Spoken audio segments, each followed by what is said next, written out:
Okay, so we have arrived at Revelation chapter 18.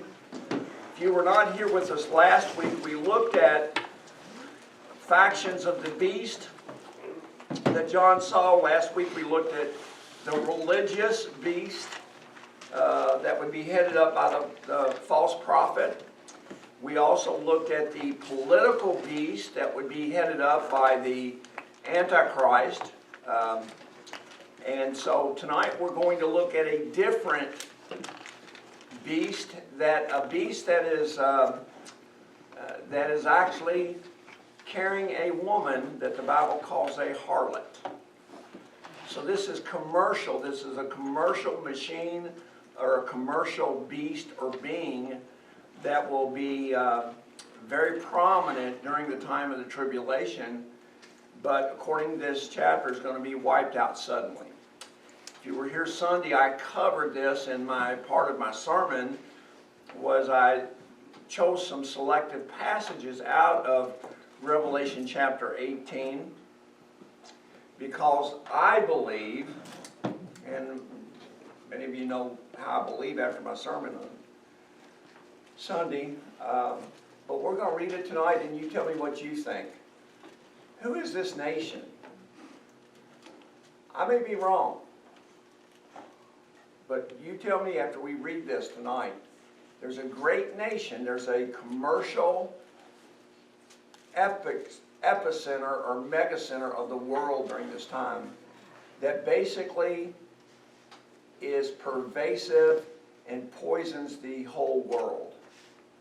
That's how influential this commercial beast is.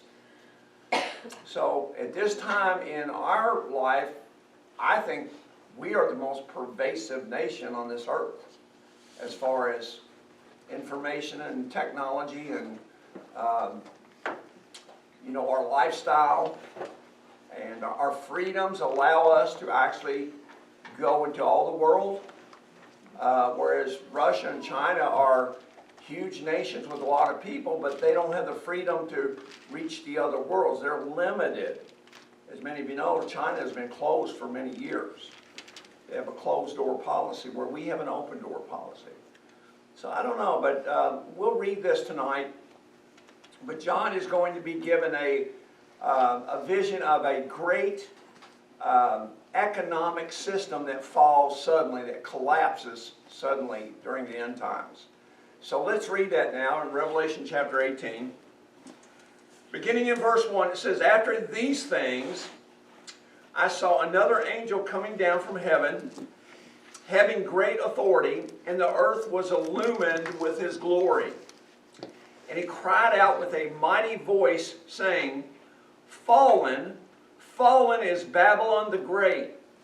She has become a dwelling place of demons, and a prison of every unclean spirit, and a prison of every unclean and hateful bird.'" Remember, if you remember, the bird symbolically in the Gospels and is really the bird is symbolic of evil forces. Remember, like the sower and the seed, Jesus said the sower threw seed, and what happened? The birds came and took it before it could take root.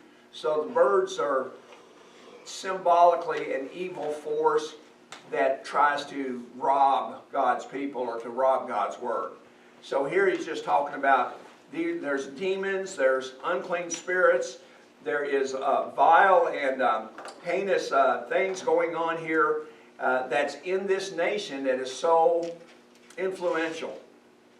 And I say influential because the next verse says, "For all the nations have drunk of the wine of the passion of her immorality." You see that? The whole world has been affected by this economy, this commercial nation.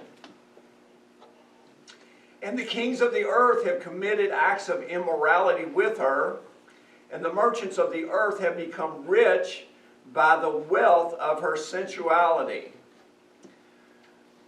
And then verse 4, "I heard another voice come from heaven saying, 'Come out of her, my people, so that you will not participate in her sins and receive of her plagues. For her sins have piled up as high as heaven, and God has remembered her iniquities. Pay her back even as she has paid, and give back to her double according to her deeds. In the cup which she has mix twice as much for her. So that's a judgment God's making. As much as she has corrupted and damaged other nations through her immorality, God is saying she's going to get paid back double with the pain and the sorrow that she caused. Verse 7, to the degree that she glorified herself and lived sensually, to the same degree give her torment and mourning, for she says in her heart, I sit as a queen, and I am not a widow, and I will never see mourning. So she's very proud. This is a very proud nation. Okay? Nothing will ever happen to us. Now we'll never see sorrow. Our nation will never fall. That's pride right there, see? She'll never face any pain. For this reason, verse 8, for this reason, in one day her plagues will come, pestilence and mourning and famine, and she will be burned up with fire. For the Lord God who judges her is strong. So see, it's going, saying from she's great, she'll never fall, to God saying, you think you're strong? I'm the strongest one. Don't ever forget me. I'm stronger than you. Okay? Verse 9, and the kings of the earth who committed acts of immorality and lived sensuously with her will weep and lament over her when they see the smoke of her burning, standing at a distance because of the fear of her torment, saying, woe, woe, the great city, Babylon, the strong city, for in 1 hour your judgment has come. And the merchants of the earth weep and mourn over her because no one buys their cargoes anymore. You see, no one buys her goods anymore. They can't get goods from her anymore. Cargoes, verse 12, cargoes of gold and silver and precious stones and pearls and fine linen and purple and silk and scarlet and every kind of citron wood and every article of ivory and every article made from very costly wood and bronze and iron and marble and cinnamon and spice and incense and perfume and frankincense and wine and olive oil and fine flour. I mean, this nation has it all. This nation has been blessed like no other nation. It's got everything they could ever want. Wheat and cattle and sheep and cargoes of horses and chariots and slaves and human lives. In verse 14, the fruit you long for has gone from you, and all the things that were luxurious and splendid have passed away from you, and men will no longer find them. The merchants of these things who became rich from her will stand at a distance because of the fear of her torment, weeping and mourning, saying, woe, woe, the great city, she who was clothed in fine linen and purple and scarlet and adorned with gold and precious stones and pearls, for in 1 hour such great wealth has been laid to waste. And here we're going to get a telling fact here.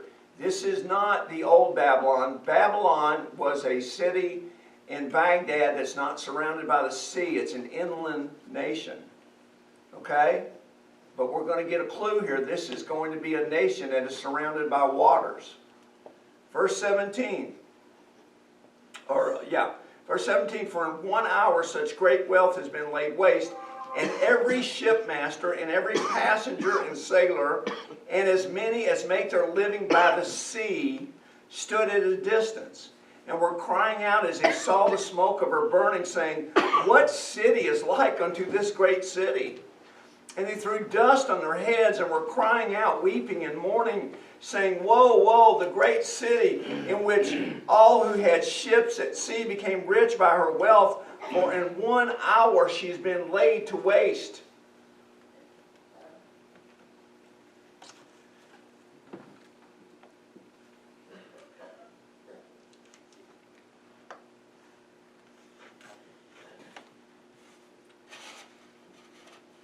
It's a nation that's destroyed, suddenly destroyed.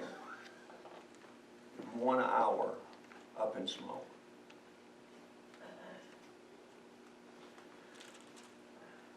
Verse 20, rejoice over her, heaven, and you saints and apostles and prophets, because God has pronounced judgment for you against her.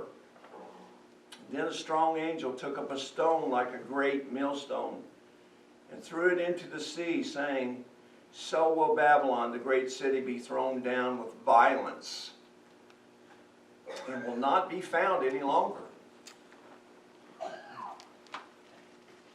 The sound of harpists and musicians and flute players and trumpeters will not be heard in you any longer. And no craftsman of any craft will be found in you any longer. And the sound of a meal will not be heard in you any longer. And the light of a lamp will not shine in you any longer. And the voice of the bridegroom and the bride will not be heard in you any longer. No one will be married. There's no people there. The city, the nation's been, there's nobody there. It's been totally destroyed. For your merchants were the great men of the earth, because all the nations were deceived by your sorcery. And in her was found the blood of the prophets and of saints and of all who have been slain on the earth. It's Revelation chapter 18. Prophesies of a nation that in the end times is going to completely be wiped out. So, many of you know what I think about this. What do you guys think? Is this the United States of America? This is after the rapture. This is after the rapture. Thank you. This is after the rapture. But now we're deceiving people. We're deceiving everyone who's coming across that border, thinking they're coming to a free America when they're just coming to the same thing they've left. They don't understand that. It's a different type of corruption, yes. So the deceit. You know the thing about freedom's great, but freedom's not the license to do as you please. Rather, freedom is a responsibility to do as you ought. And that's the way people have seen freedom in our nation, is that we do whatever we want to do and there's no restrictions. I mean, you think about it, I mean, even like China and a lot of these nations that don't have the freedom we have, their government has forced them to be really moral people. Yes. Many of these pagan nations that don't believe in God are more morally ethical than we are as a nation. They treat their people and themselves better than we do. I mean, you know, in Islam, like for instance, they don't put up with homosexuality or any of that kind of perversion. You found out you've got a homosexual, they'll stone them to death. They'll take them out in the square and execute them. They don't put up any kind of perversion at all. Whereas here, what are we doing now? We're celebrating perversion. Yeah. We're celebrating it. Only some people are. Well, we're allowed, yeah, right. But I mean, shame that anybody could even celebrate that kind of perversion. Well, there again, more deceit and lies. Right. It's like we have to accept it, regardless if we like it or not. Well, and that's why it's saying here, even these people, it's saying come out of her. And he's basically, I think he's talking here especially about the Jewish people. The Jewish people live in the United States that are here after the rapture. Because once again, this is after the rapture. This is when this nation is going to be destroyed. And scholars have always said, you know, they put an Old Testament talks about World War III, basically, that's going to come against Israel and the different nations. It's going to be a confederacy against Israel. And we're not there to defend Israel. We've always been a defender of Israel. And the thing about it is, we're not mentioned here. When the world comes against Israel, we're not defending Israel. I think our nation is Revelation chapter 18. I think after the rapture, I think God's going to allow either Russia or China or both just to nuke us. Nuke our nation off the face of the earth. That's what I believe. So, do you think people will flee from here like the Jewish people? Will they flee from here and go to Israel or go? Some To will, Europe? some will probably try to. You know, God has been calling back Jewish people since 1960, 1948 when they became a nation. But they don't always come back. The Jewish people, they're known to be stubborn and stiff-necked people. They call them that. Stubborn and stiff-necked people. But I want you to think about this. You know, Jesus said in Matthew 24, we looked last week, there will be wars and rumors of wars. Nation will rise against nation and kingdom against kingdom. Well, we've always had wars, but what he's talking about is nations are going to join with nations and kingdoms. He's talking about World War III. He's talking about the one huge final war. Because he said, when you hear about rumors and wars, don't worry, the end's not yet. And then he says, four nation will rise again. In other words, when you see the nations coming together, that's when you're going to have World War III. So, let me give you, if you guys, and I know some of you have heard this from me before, the world wars that God has allowed, remember God's sovereign, the world wars that God has allowed, World War I, the result of World War I was that Lord Balfour of England, because England was the world power during World War I, the Balfour Declaration actually appointed land in Palestine for the Jewish people. They didn't have a land of their own. But as a result of World War I, the Jews finally had land in Palestine that was given to them by the English government, basically, who won World War I. I mean, they were the chief winners of World War I, even though the United States was in it, we were in it. England was the world power. You know the old saying, the sun never sets on the British Empire? It's because their navy was all over the world. They controlled the seas during that time. So the English had the right to basically draw up the terms of war and settlement, and when they did, Lord Balfour, I think he was an ambassador for England, drew up and gave land to the Jewish people that they never had. Since 70 AD, when they were the Roman Titus basically exiled, destroyed Jerusalem, and they were scattered to the ends of the earth. But now in 1917, as a result of World War I, the Jews finally had a land. But most of the Jews didn't come back. They stayed in the United States and they stayed in Europe because they were making money hands over fist. It was too comfortable there. They didn't want to come back to Israel. And God allowed that to happen for them to come back. Okay? That was a result of World War I. That was one of the many results of that war. But they didn't come back. So God had to do something drastic to get their attention. And he allowed a man named Adolf Hitler to rise. He allowed Adolf Hitler to rise.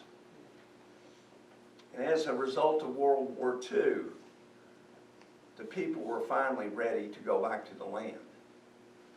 After World War II was over with, because of what happened to them, the Jewish people now were ready to go back to the land. So then in 1948, right after World War II, there were so many Jews that came back, they became recognized as a nation by the United Nations. But they couldn't do that unless God convinced them they needed to stay together and get together. Okay? So they became a nation in 1948. And then in less than 19 years later, in 1967, they had what they called the 6-Day War. In the 6-Day War, every single Islamic and Arab nation that surrounds Israel declared war on Israel and tried to annihilate them. And in all three fronts that they were attacked, in 6 days, the Jewish army and air force completely annihilated all the Arab forces. And they took back the Golan Heights and the Gaza Strip and the southern part of Jordan, and he took back Jerusalem. And so they were outnumbered like crazy. I mean, you talk a miracle, you need to look up the 6-Day War. And I love it because it was 6 days. 6 days, you know. God created the heavens and earth in 6 days, right? It was a 6-day war. Nobody has a 6-day war. The 6-day war. And they should have been wiped out. I'll never forget, I was a kid at the time, and I could hear my parents talk. It was on the news, and you could hear, you know, the NBC News or whatever they were listening to. It's like, this is it for Israel. Their lifespan as a nation's been short-lived, and it's all over with now. There's no way they can survive that. I'll never forget that as a kid. And I thought, wow, that's, you know, I didn't know the ramifications as a kid, but I just remembered that this nation was going to be just only 19 years as a nation is going to be gone.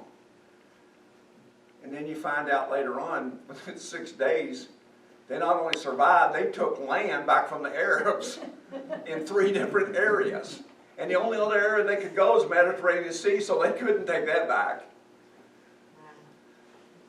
It's amazing. So World War I prepared a land for his people, and World War II prepared his people for the land. Now what's World War III going to do? World War III is going to be when they're surrounded by the whole world and it looks like they're finished. And then Christ comes back with his church as the King of Kings and Lord of Lords. At the last minute, it looks like they're going to be wiped out. The heavens are going to open up and Christ is coming back with his angels, with the Lord of hosts, and he's coming back with us, his bride. And he's going to kick butt and take names. That's exactly what he's going to do. I saw a documentary, I don't know, it's been a while back, it was about the 6-Day War, and they interviewed like generals and commanders and stuff from like Egypt's army, and they were talking about that they saw a lot of them surrendered. A lot of like Egyptians and surrounding armies surrendered. And the reason that a lot of them surrendered was that they saw armies of angels. Armies of angels with flaming swords. Yeah. I've heard that too. They knew they couldn't Yep. beat them. And they were talking about in some battles that missiles that were launched, mysteriously they just burnt off. Yeah. And nobody could figure out what in the world is going on. Well, it's God. And it was like a 2-hour documentary. It was real good. They had Egyptian soldiers saying that because they were coming up from the south, and they were saying that they ran across. I mean, the Egyptian army was large at that time. It was going to wipe out the Israelites. And you're right though, they saw like huge angels with flaming swords, and they dropped their. And the Israel army didn't even see them. No, they didn't. Yes, you're right. They didn't see them. You're right. They're like, what? Surrendering. You know, that's the kind of stuff. That's kind of stuff you read in the Old Testament, though. You know about God's angels and look up to the hills from whence my help comes, and you know it's amazing. It's a miracle. You know, God says, when I bring my people back in the last days, you're not going to move. You're not going to take them out, folks. We're in the last days, and I believe that God raised up the United States of America to be as great as she was, to be the bodyguard to usher Israel back into the land in the last days. Now she's back. What role do we have now? That's just the way I see it through history. So. We sure don't have a leadership role right now, do we? So anyway, anybody have any? I went through 18 really quickly because it's just. Does anybody have any comments or anything that you want to talk about in Revelation chapter 18? Of course, you got to remember, John is saying he's given a vision. He's just saying, you know, he's seeing a great city. He doesn't know who this city is. And the great city that he was familiar with was Babylon. Babylon was always in ancient time was the great city. Okay? So he'd never seen Rome either. He was exiled by them to, you know, he never went to Rome, but he was familiar with Babylon as being that great city. Babylon and Nineveh in Assyria were the 2 great cities of ancient times. And so what else could he say? He just sees a vision. You know, maybe he saw skyscrapers in America and just buildings and, you know, just things that he could, but it was a great city, and then suddenly It's gone in an hour. So, yes, Mike? I hesitate to ask this because, it's probably, not really able to answer it, but I was just hoping you might be able to give us a quick summary of chapter 17 that leads up to this point, and, just a kind of a quick summary of that. 17, well, let's go back and look at it. So, if you don't want to do it. So Well, 17, as I mentioned earlier before, he talks about there's a beast. There was a beast, that great harlot who sits on many waters, and there was a harlot who sits on many waters. And we looked at that last week, and we kind of assumed or ascertained that it was probably Rome, the Roman Catholic Church, and that the Antichrist is going to use a religious system to come into power. During the first 3.5 years, when he's a man of peace, and a man of love, and a man of let's all get along, kumbaya, he's going to use a religious system to come into power. And the woman that sits on many waters, it talks about 7 hills or 7 mountains. The great city that sits on 7 mountains is Rome. So there's a good chance that the Antichrist is going to use the Roman Catholic Church. Everybody know that Hitler, when he first rose to power, the Pope and the Catholic Church was with him? Germany? Yeah, the Pope was duped by Hitler early on too. The Catholic Church was compromised before any other church. Yeah. And so, anyway, chapter 17 talks about the religious Babylon, and then it talks about later on another beast comes up. In verse 8 it talks about the political beast, or the political machinery that will rise, and that will be a confederation of nations, in which the one who rides that beast will be the Antichrist. So you've got a religious beast that's ridden by a woman, which is probably, the symbolic of Mary. There's Mary worship. And then you've got the beast that's ridden by the Antichrist, which is a political machine. Okay, so that's pretty much the 2 beasts in 17. Okay? And of course the one behind it all, between the 2 beasts, the false prophet and Antichrist, behind it all is the dragon, who's Satan himself. So once again you have the unholy trinity of the dragon emulates God the Father.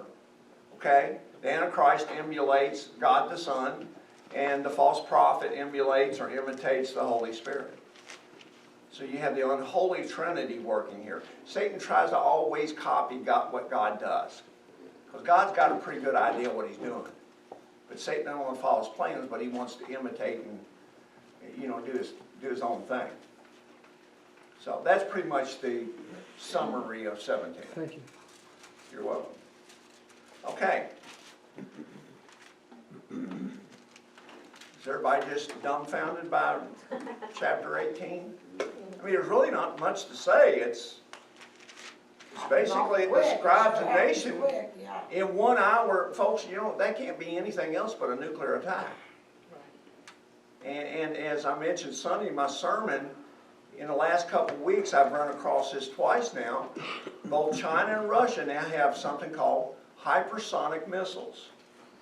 All nations have the ICBMs that go up in the atmosphere, and that's where the satellites can detect them and knock them down. We've always had the dome or system or whatever, where you can knock down ICBM missiles, intercontinental ballistic missiles. Now both China and Russia have developed hypersonic missiles that don't go into the atmosphere but stay low enough that satellites can't detect them, and they go so fast they can't even see them. They don't detect them. And Russia right now, I heard the other day, they have the capability in their warheads to carry like 12 nuclear warheads on one missile. We have that same capability. Huh? We have that same capability.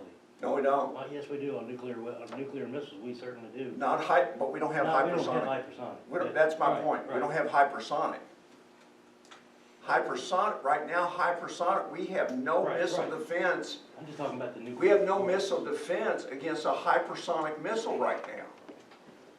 That's the danger. To this day, right now, we are defenseless. If Putin gets mad and he, if he gets mad at us, I mean, actually, I just decide, I'm finished with him. This nation's goners. And, if they send that kind of stuff and it takes out the whole United States, and now it's gonna affect Canada and Mexico as well, it's gonna take out the whole Well, and side that's of the world. that's just it. You think Not about it just right the now. United States. The Bible prophecy talks about from the east, China's going to try to control the world from the east. And from the west, Russia's going to try to control the world. And when they do, the one army that's going to be keeping them from doing it will be the Antichrist who controls the European Union. And as they march on Israel, the Antichrist is going to have the European Union and NATO probably with him fighting against the Russians and the but what do? They have to knock out the United States of America because they know we'll defend Israel. So we're taken out. That's another reason why I believe Revelation 18 is the United States, where they take us out. So, yes. So you go back to 16 in the seventh bowl, and the United States, the Great Babylon is changed. Says an earthquake, and a severe earthquake occurred like no other since people have been on the earth. So great was the quake, the great city split into 3 parts, and the cities of the nations fell. So we were changed then. We're much more vulnerable. Yeah. So God's already poured out wrath. Or maybe that's the rapture's taking place and the United States is defenseless. Yeah. So, I mean, it's not like, the picture in my head was that, the great United States the way it is, it's changed. No, it's changed. It's totally changed at this time. It's changed. It's, And look at how much it's changed. It's changed now. I mean, look how much it's changed in the last year. Yeah. And the changes they want to make. I mean, basically, folks, the administration we have now wants us just lay down our arms and let just the world do whatever they want to do. I mean, they do. There's no fighting. There's no fight in us right now. And honestly, I know, I'll just tell you the way I feel, and this is not a way the church feels, but I believe the people in power, the elite, hated Donald Trump because he was not a globalist. He's not a globalist. He said nations need to have boundaries, America first, and they hated that. They want a one world government, and he's not a globalist. Right, That's the reason why they hate him. and he's not afraid. No, he's not afraid. So, anyway, so that's what's going to happen. So, The powers that think they be may not be fighting, but the people are gonna fight. people are being deceived. But we're gonna fight. We Yeah. have to fight.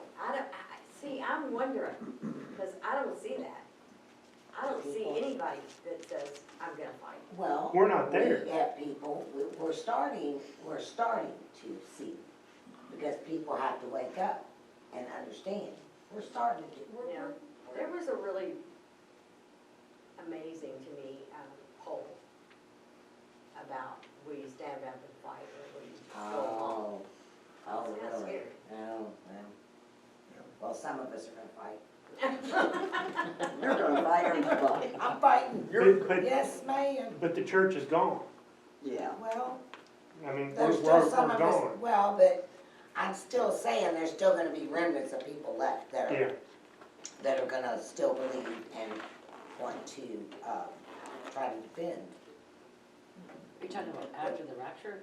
Yeah, well, there's still gonna be people, if there's anybody left, they're not all gonna be evil, are they?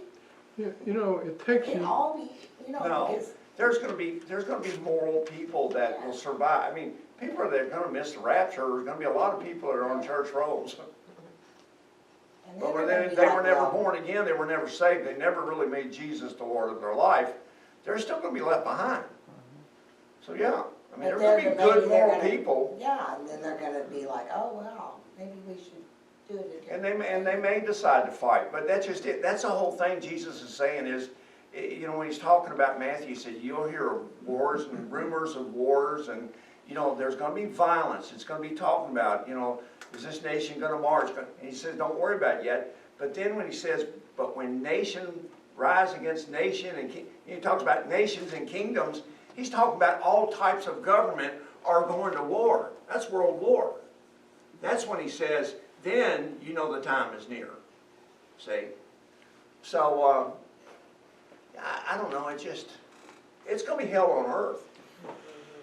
I mean, after the rapture, it's gonna be hell on earth.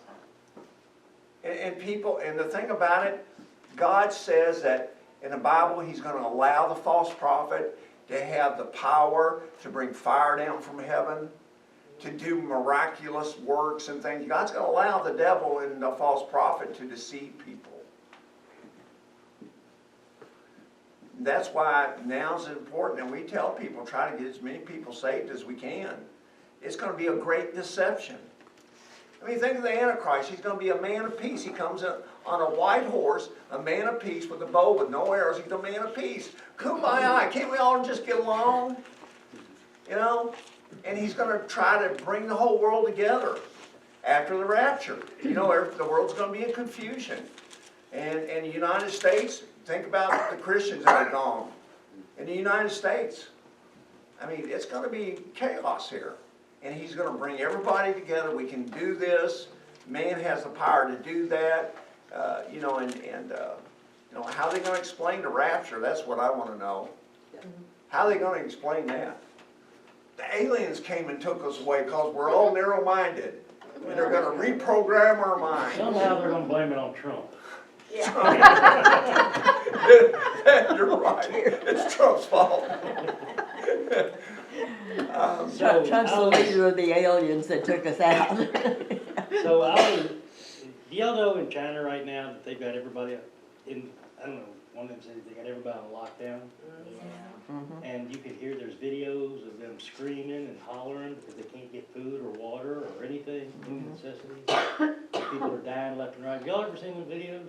I haven't I've seen heard about Yeah, they got them locked down Isn't it right on now. Wuhan? And you won't see it on NBC, ABC, No. MS, you You know won't see how it on none many of it. food processing plants here in the United States in the last 2 weeks have burned up, or Yeah. 2 planes have crashed into 2 different ones? Right, One of 'em so, right up in so the- my point is, what y'all were talking about, you said people are gonna fight, you said people ain't gonna fight. I'm not looking, I think people are gonna fight, but it's gonna come to a situation like that. America is so passive right now, that it's gonna come to a situation like that where they're gonna, and I heard this not too long ago, elections in November, there's gonna be a different strain of COVID come through that gives the government the right to isolate people like that, lock people up, and that's when we're gonna take the government back over. But who knows? Well, I'm just loading up with deception- ammo. But the deception's is going on now, it's been going on. Yeah. So God's allowing that, has allowed that to go on for, well, hundreds of years, thousands, Isn't there whatever. supposed to be like this great revival? Or is that like The- in my the- head? the great revival, I can't say the church is going to bring it about, but the great revival is going to happen by the 144,000 Jews. Okay, okay, all right. At the same time the Antichrist is trying to control the world, God's going to send 144,000 Jews across the globe, and there's going to be a great harvest of souls due to them. So you think of it again, it's a bookend. God started the church in Jerusalem with Pentecost when 3,000 were saved in one day. God's going to end all of it with Jewish people at the end as a bookend to bring the harvest in. The church will not win the world, but the 144,000 will. Oh yeah, But that's all after the rapture. that's after Right, the rapture. right, right. And they'll be the ones that'll receive a seal or a mark that God's going to, you know, right now we're sealed by the Holy Spirit. He's going to seal them, which basically means he's going to protect them from being harmed or martyred until their mission is over with. And And so they will have special, you know, maybe even special abilities. And they may be able to almost, who was Stephen? Stephen was the one that was baptizing the eunuch, and suddenly God took him up and just moved him somewhere else. Someplace else. They may have those capabilities that the Antichrist can't even, they're mystified by. Like the angels that Yeah, the Egyptians saw. yeah. Yes, Mike Reed. I'd like to make a comment. I think, you know, in order to fight, you've got to have unity. And right now, the church, we are living in the church of Laodicea. And God says, I know that your works, you're neither cold nor hot. So because you're lukewarm and neither cold or hot, I will spew thee out of my mouth. We're really not, you know, together. There's a lot of churches, there's not a whole lot of agreement between different denominations, and the church attendance is down, people are not winning people to the Lord. I'm hearing things like, in 1 year, 25,000 people have joined the Muslim faith in the United States, and in the last year, only, you know, like 10% of the Protestant churches have gotten one new person coming into their church. It's really low. It's sad, everything we've tried. We can't get hardly any new people come through our doors. We pray about it. By the way, just once again, I've got these up here. If you want to tip your waiter, I used one Sunday. Did you? Yeah, went out to eat and used one of them. But so we've got these for you to pass out. But yeah, we do need to be more intentional. But we're living actually in apostasy. I think it's a great falling away. Mm-hmm. I mean, you've got evangelical pastors and song leaders and music leaders are now denouncing that all that they believed was a bunch of baloney. And they're walking away from the church. That's because they're being indoctrinated in the seminaries, and when you watch that movie, that you'll. Yeah. Yeah. The Enemies within the church. Yeah, I need to watch that. What's that on? Well, it's a DVD that I've got Mike's, and I I've got gave one. him one. I've got one at home. You know what? Well, You might Mike- want to show it. You talk about the churches being, I mean, you know, the church, there is a true church, there's churches and then there's the true church, we know that. And like, for instance, we were going down the road the other day, my grandson and I were riding in the car and we went by a Lutheran church on Allison Lane. Allison Lane, and is flying the LGBT flag out on the yard. And he said, Pappy, look at that. They're a church. What are they doing? I said, well, Caden, all churches are not the same. And some churches have been deceived. That's the church that I went to for a friend's, her son had died, and I went for the memorial service. And let me tell you what, I could not get out of that building fast enough. It was like the air was closing. I had to get out of there.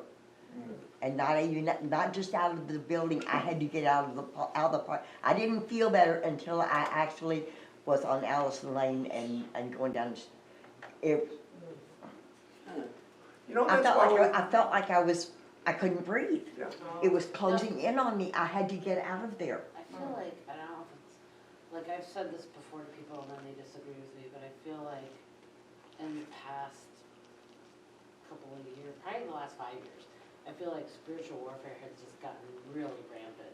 Yes. But then I have people say, no, it's always been that way, you know, Christians. And I'm like, I don't know, it just, I Maybe Not not always been feel that the way, thickness not- of it. Not No, here, no. not so close to home. No. Yeah, because I just am seeing things that We are hear about it shocking. on the news in other countries. But I mean, like, California people now. around me that are strong Christians their whole life just going berserk, like, just stuff that's just like, what is happening, like, it's just so. Well, there's a lot of stuff depending on the kind of stuff that you read, and make yourself not think about. There's a lot of people out there talking about the light and that everything that's gonna be happening is gonna be biblical and we're gonna ascend. And there's a lot of it that's, you know, a lot of it is kind of scientifically kind of, I've read other stuff a long time ago about, like, the magnetic resonance and the vibrations. The earth vibrates the same way that our hearts vibrate, and, we're gonna ascend because of that. Is this like a religion or something? No, this is, but they bring Jesus. No, but it They is. bring, Yeah, but it is. Well, It is a religion. okay, well, they're It's a bringing. New Age spiritism is Is what that what it it is. It's is? New Age spiritism. Okay, Okay. so see, I don't know what it is. I just know that it's like, Deceit. There's Hey, deceit. I know. I want so you- what's gonna be happening? Listen to this, listen to this. Remember John Lennon's song? Yeah, yeah. Imagine there's no heaven, Oh, I listened to that song totally no different hell now below than us. I ever did it Above us, before. only sky. Yes. No Only religion sky. here. It's in other words, live, there is no God. He's Right. saying there's no God. But see, these Live for people- humanity, live. Humanity, we are gods. Treat each other like gods. You're a God and I'm a Yeah, God. that's, yeah. And that's New Age spiritism. We're on our way to being gods. And our spaceship is Mother Earth. That's why we have to protect Mother Earth. I call them the Mother Earthers. They're the Mother Earth. We just call them tree huggers now. I call them Mother Earthers. And think of it. Think of it. Listen. We worship, Jesus said we are to pray to Father God. They worship Mother Earth. I mean, it's just like Satan going, here's your Father And God. that's like Satan emulating him. Yeah. Yeah. Absolutely. I'm telling you, he's just, he's diabolic, but he's a genius. It works. It's working. It's working. And the thing about it is, it's going to be, the Antichrist knows he's got to ride in religious because innately people know we're religious. The Bible says God has set eternity in our hearts. You know why most people don't like to go to funerals and hospitals? Because it's a disconnect. It's like, die. I'm not going to die. And guess what? Your soul's not going to die. The physical death is a disconnect. It doesn't resonate with us. So people deny it. And so that's why they hate to go to hospitals and go to cemeteries and all that, because that's a disconnect that just doesn't jive. Yeah. And so it's a spiritual, the question is, what spiritual God are you going to fix yourself onto and hang on to? Because people are vulnerable to it. But once again, you can be as God. The New Age is we're all going to be little gods. Matter of fact, the Mormon religion, believes that too. That we're all going to have our own planets. If you convert to Mormon, you're going to have your own planet with your own, you're going to be a god on your own planet. They believe that. Where do they get all this information? It's not From Joseph Smith. Well, that's a prize. From Joseph Smith. What's that do with mushrooms? And the pearl of great price. Yeah. Well, it all goes back to the pride. Well, it goes back to the Garden of Eden. What did Satan tell Eve? Eat this and you will be like God. God. Yeah. Nothing's changed. He's using the same method that worked in the Garden of It Eden. really does. And what it does, what he does is he knows we're vulnerable when it comes to pride. Yes. Yeah. Pride, that's why we say pride is one of the most deceitful, Insidious. insidious, it's the most insidious motive, because a lot of times you don't even know that you're filled with pride. It deceives you. To receive Christ, you have to humble yourself and, Yep, that's right. You have to humble yourself in the presence of God. Yep. The fear of God is the beginning of wisdom. Prideful people don't fear God. Because they're God. They're their own God. Yeah, so. Well, that's about it for tonight, I guess. Good discussion, though. Yeah. Yeah. Good discussion. So, can you